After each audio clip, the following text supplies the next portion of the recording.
ছাত্র আন্দোলনে নিহত আবু সাঈদ সহ অন্যদের নিয়ে বিরূপ মন্তব্যের অভিযোগে সাময়িক বরখাস্ত সহকারী কমিশনার তাপসী তাবাসসুম উর্মির বিরুদ্ধে মানহানি মামলার আবেদন করা হয়েছে।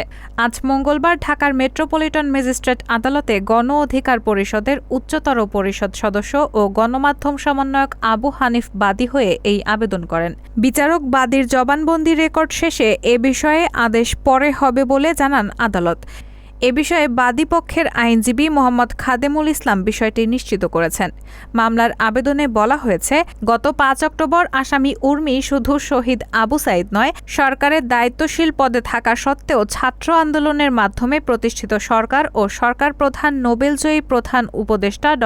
মোহাম্মদ ইউনূসের বিরুদ্ধেও অবমাননাকর বক্তব্য ফেসবুকে লেখেন।